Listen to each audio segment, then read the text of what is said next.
이젠 김건희 여사에서 김건희 코치님으로 호칭을 바꿔야 할 듯합니다. 지난 대선 기간 김건희 여사의 공개 연애 편지를 기억하실 겁니다. 악어의 콧물을 흘리는 진심 없는 사과쇼였음을 확인하는 것은 그리 오래 걸리지 않았습니다. 첫 공식 행보를 단독으로 진행하고 외교 석상에서 대통령에게 지시하거나 본인의 자리를 착각하는 등 아내의 역할이라기보단 대통령의 코치 역할을 하는 듯 보였습니다. 여당 전당대회를 앞두고 여성 국회의원들을 모두 만나며 국민은 어려운데 여당 의원들과 민생 얘기를 하셔야지 대통령과의 연애 자랑이나 했습니다. 대통령실은 고발 대리인을 자처하며 신성 불가침의 김건희 영역을 만들고 있습니다. 여사를 대신한 고발을 왜 대통령실이 나서서 합니까? 시급한 민생 대책은 안 세우고 충성 경쟁에 참 한심합니다. 그런데 김건희 코치님, 윤심 감별은 하셨습니까? 윤심 에이스는 누구입니까?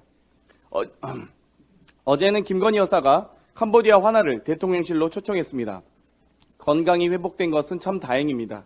그러나 아무리 더 씌우려고 해도 가난과 빈곤을 홍보수단으로 활용한 빈곤 포르노를 찍었다는 것은 변하지 않습니다.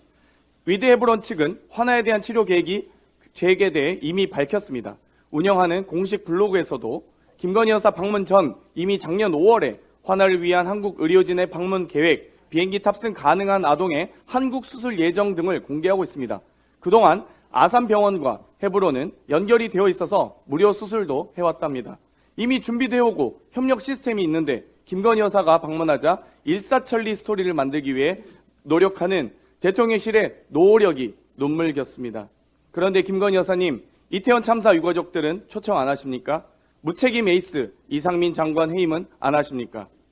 윤석열 대통령이 금융위 업무보고에서 주가 조작 등 불공정 거래 근절에 최선을 다해달라 당부했다고 합니다. 대통령실 땅속을 기어다니는 개미도 웃을 일입니다. 김건희 여사의 주가 조작 연루 정황을 공개한 검사를 유학 보내고 담당 검사를 지방으로 발령을 내면서까지 수사를 덮고 있는데 한동훈 장관은 주가 조작 범죄를 감추기 위해 공소시효를 넘기기 위해 직권을 남용한 공범이 되시려는 겁니까? 도이치모터스 주가 조작에 연루될 피의자 모두 명백한 혐의로 처벌되더라도 김건희 여사만 무혐의를 받을 것으로 보입니다. 윤석열 대통령의 조용한 외조가 실로 눈물겹습니다. 그런데 김건희 여사님, 사건 번호 133호는 언제 공개하시겠습니까?